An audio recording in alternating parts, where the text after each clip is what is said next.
Green well high school ہمارے school میں آنے والے تمام طلباء کو معیاری و مؤثر تعلیم دینا چاہتے ہیں۔ عصری تعلیم کے ساتھ دینی تعلیم و تربیت سے بھی روشناس کرنا چاہتے ہیں تاکہ طلباء اس اسلامی ماحول میں تعلیم و تربیت پا کر بحیثیت مسلمان معاشرے میں اپنا اچھا کردار ادا کر سکے اور مخلوق خدا کے لیے فائدہ مند ثابت ہو۔ مکمل تعلیم کا نظام جس کی بدولت طلباء دینی و عصری تعلیم ایک ہی جگہ حاصل کر سکے۔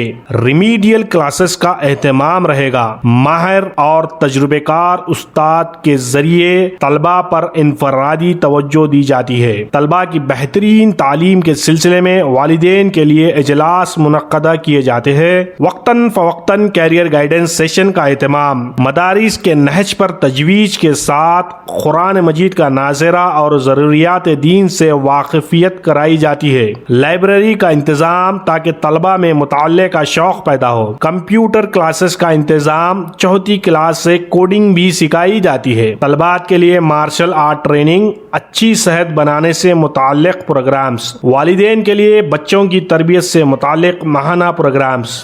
نوٹ: اچھا پڑھنے والے طلباء کے لیے اسکالرشپ کا انتظام، یتیم و ضرورت مند حضرات کے لیے بھی اسکالرشپ کا اہتمام کرایا جائے گا۔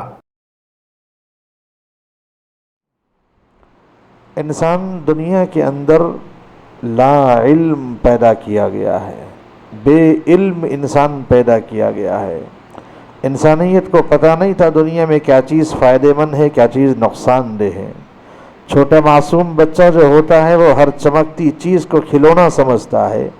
اگر اس کے سامنے انگار کے ڈلے بھی رکھے جائیں جو دہکتے ہوئے ہوں اور شعلے بھڑکتے ہوئے ہوں تو اس معصوم بچے کو پتہ نہیں ہوتا، وہ تو یہ سمجھتا ہے کہ یہ چمکتی ہوئی چیزیں میرے ہاتھوں میں آ جائے، یہ اس سے میں اپنا دل بہلا لوں، اپنے دل کے کھلونا بنا لوں۔ اللہ فرماتے ہیں کہ انسانیت دنیا میں بھیجی گئی تو بالکل لا علم بھیجی گئی، انسانیت کے پاس علم نہیں تھا۔ معصوم بچے کو پتہ نہیں تھا کہ کیا چیز فائدہ مند ہے، کیا چیز نقصان دہ ہے۔ وہ بچپن کے زمانے میں معصوم بچے مٹی بھی اٹھاتے ہیں اور مٹی بھی منہ میں ڈال لیتے ہیں۔ انہیں نہیں پتہ ہے کہ یہ کھائے جانے والی چیز ہے، یہ نہ کھانے والی چیز ہے، اس سے پیٹ میں نقصان ہوتا ہے، یہ فائدہ ہوتا ہے۔ بچہ ایک عمر کے اندر ہر چیز اپنے منہ میں ڈالتا ہے، کھلونا بھی منہ میں ڈالنے کی کوشش کرتا ہے، مٹی بھی منہ میں ڈالتا ہے، کنکر بھی منہ میں ڈالتا ہے، ہر ہاتھ میں آنے والی چیز کو وہ منہ میں ڈالتا ہے۔ اللہ فرماتے ہیں کہ اتنا کمزور لا علم انسان کو دنیا میں بنا کر بھیجا گیا ہے کہ اس کو پتہ بھی نہیں ہوتا ہے۔ اتنا علم فطری اور خلقی اعتبار سے اللہ دوسری مخلوق کو دیتے ہیں۔ مرغی کے بچے چوزے ہوتے ہیں تو ہر چیز وہ کھا نہیں جاتے ہیں، وہ چونچ میں مارتے ہیں اور محسوس کرتے ہیں کہ یہ چیز کھانے والی ہے، یہ چیز نہیں کھانے والی ہے۔ کھانے والی چیز کو وہ پیٹ میں اتارتے ہیں، نہیں کھانے والی چیز کو وہ چھوڑ دیتے ہیں۔ اللہ انسانیت کو فرماتے ہیں کہ ہم نے فطری اور خلقی علم جانوروں کو دیا ہے، وہ اپنی غذا کو بچپن سے پہچانتے ہیں، اتنا شعور ان کو دیا ہے کہ خلقی اور فطری اعتبار سے ان معصوم چوزوں کو ان کی ماں نے کبھی نہیں سمجھایا کہ آسمان اور فضاؤں میں اڑنے والے چیل اور کوے تمہارے دشمن ہیں، لیکن جیسے ہی چیل نظر آتی ہے، کوے نظر آتے ہیں، وہ معصوم چھوٹے مرغی کے بچے چھوٹے وہ اپنے ماں کے آغوش میں چلے جاتے ہیں یا کسی سائے میں چلے جاتے ہیں اور گھبرا کر وہ چیخنے لگتے ہیں۔ اللہ فرماتے ہیں او میرے بندو، سب میری مخلوق ہے، سب کو میں نے بنایا ہے، سب کو میں نے پیدا کیا ہے اور سب کا میں خالق ہوں اور سب کا میں مالک ہوں اور سب کا میں رازق ہوں۔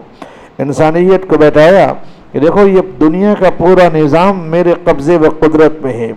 جب سے دنیا بنی ہے سورج روز ہم مشرق سے نکال رہے ہیں اور مغرب میں ڈبا رہے ہیں۔ جب سے دنیا بنی ہے برابر موسم بدل رہے ہیں، کبھی گرمی کا موسم، کبھی سردی کا موسم، کبھی برسات کا موسم، کبھی پتجھڑ کا موسم۔ یہ پورا نظام ہمارے قبضے و قدرت میں ہے، یہ دنیا پوری ہمارے قبضے و قدرت میں ہے۔ انسانیت کو بتایا، اہل ایمان کو قرآن مجید میں اللہ نے ذکر کیا، بار بار اللہ فرماتے ہیں رب السماوات والارض وما بینہما۔ ہم نے جس کو اپنا رب مانا ہے، ہم نے جس کو اپنا مالک مانا ہے، وہ رب ایسا ہے کہ رب السماوات والارض وما بینہما، جو آسمانوں کا رب ہے، جو زمین کا رب ہے، جو آسمان و زمین کے درمیان کا رب ہے۔ ہم قرآن مجید میں پڑھتے ہیں للہ ما فی السماوات وما فی الارض،